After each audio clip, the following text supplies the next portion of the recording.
আর আজকে আমাদের এই আলাপচারিতায় আমি আছি আপনাদের সাথে। আমি জান্নাতুল মাওয়া আইনান। আমি গণতান্ত্রিক বাংলাদেশ নেটওয়ার্কের সদস্য এবং আমি গবেষণা করছি নারী ও ধর্ম বিষয়ে।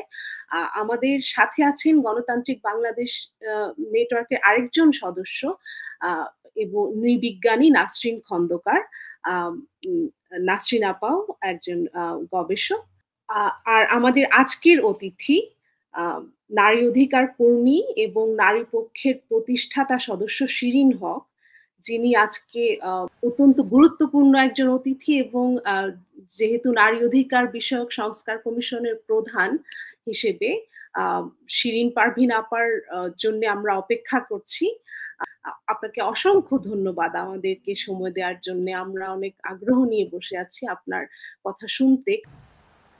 সাকি ফারজানা বলে একজন প্রশ্ন করেছেন যে নবম অধ্যায়ের সেক্স এডুকেশনের যে প্রয়োজনীয়তা নিয়ে কথা উঠেছে কমিশনের রিপোর্টের নবম অধ্যায়, তার এই ব্যাপারে আপনার কোনো মন্তব্য আছে কিনা? এটা কি আপনার প্রয়োজন, কেন প্রয়োজন মনে হচ্ছে? বা এটা তো আসলে লাইফ স্কিল এডুকেশন বলে একটা জিনিস অনেক আগেই অন্তর্ভুক্ত করা হয়েছিল পাঠ্য বইয়ে, কিন্তু তারপরে দেখা গেল যে অনেক স্কুলে ওই পাতাগুলো স্টেপল করে রাখছে, অর্থাৎ শিক্ষক প্রস্তুত না এটা নিয়ে ক্লাসরুমে আলোচনা করতে। তো তখন আমরা বেশ লবি করলাম যে শিক্ষকদের আগে ওরিয়েন্টেশন দরকার। তো শিক্ষক কিন্তু সে স্বস্তি বোধ করছে না এইসব বিষয় নিয়ে শ্রেণীকক্ষে আলাপ করতে, আর বিশেষ করে বাচ্চা বাচ্চা ছেলে মেয়েদের সাথে আলাপ করতে। তো সেখানে আমাদের এখানে এটা আনার পেছনে হলো যে এটা দরকার। ছেলে মেয়েদেরকে আসলে কতগুলো জিনিস বুঝতে হবে।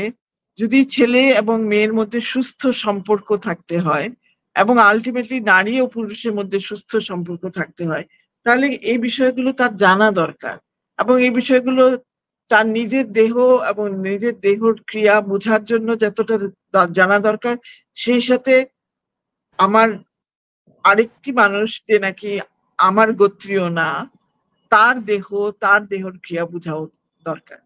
তো সেই জন্য আমরা মনে করেছি যে সুস্থ সম্পর্কের ক্ষেত্রে এই জিনিসটা জানা বোঝাটা দরকার, এবং সেটা স্কুলে যদি না হয় তার কোথায় হবে?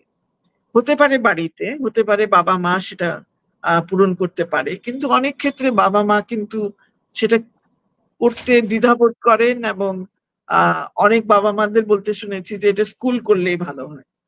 আবার অনেকে বলেছে স্কুলেই বা কেন এগুলি হবে, অনেকে এটার বিরোধিতাও করেছে যে এইসব বিষয় আমরা বাচ্চাদেরকে স্কুলে পাঠাই অঙ্ক শিখতে, ভূগোল শিখতে, ইতিহাস শিখতে, এগুলো শিখতে তো পাঠাই না। তো দুই রকমের মতামতই আছে। অনেকে মনে করে যে যৌন শিক্ষাটা দরকার এবং যৌন শিক্ষার মাধ্যমে একটা সুস্থ যৌনতা সম্পর্কে তাদের ধারণা তৈরি হবে এবং সুস্থ যৌন সম্পর্ক তৈরি করার ক্ষেত্রে এটা কাজে লাগবে। তো সেই জায়গা থেকে আমাদের এটা প্রস্তাব আর কি।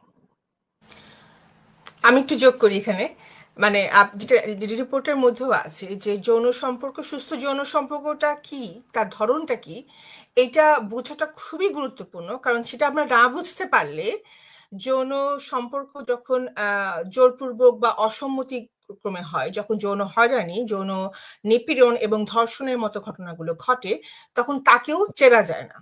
ফলে তার স্বাভাবিক সুস্থ যৌন সম্পর্কের সঙ্গে ধর্ষণ বা যৌন নিপীড়নমূলক সম্পর্ককে পার্থক্য করতে পারার জন্যই আমাদের প্রয়োজন যে দুটোকে আলাদাভাবে জানতে পারা, এবং সেই জায়গা থেকেও আমাদের এটা অত্যন্ত জরুরি আমাদের জানা যে কোন ধরনের সম্পর্ক নিপীড়নমূলক, যৌন নিপীড়নমূলক সম্পর্ক।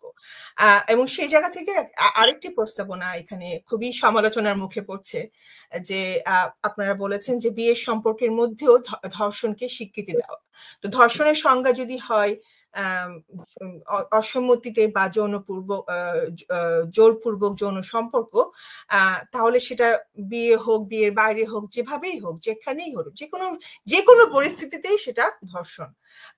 তো সেই স্বীকৃতির ক্ষেত্রে আপনারা কি মনে করেন যে এই যে ভীষণ রকম ভাবে ব্যাকল্যাশটা হচ্ছে, এটাকে আমরা কিভাবে মোকাবেলা করব? মোকাবেলা কিভাবে করব জানি না, কিন্তু আমাদের কাছে মনে হয়েছে বিষয়টা নিয়ে আলোচনা হওয়া দরকার। বিষয়টা একেবারেই চাপা পড়ে থাকে, অনেক নারীরা এটা নিয়ে কোনোদিন মুখ খুলতে পারেন না, মানে খুব আপনজনের কাছেও মুখ খুলতে পারেন না। তো আমাদের কাছে মনে হচ্ছে বিষয়টাকে সামনে নিয়ে আসা দরকার, পাবলিক ডোমেইনে এটা নিয়ে আলোচনা হওয়া দরকার, এবং এটা নিয়ে যে একটা বেশ কড়া এবং প্রতিক্রিয়া হবে সেটা কিন্তু আমরা অনুমান করেছি। তারপরেও মনে করেছি এটা আলোচনা হওয়া দরকার।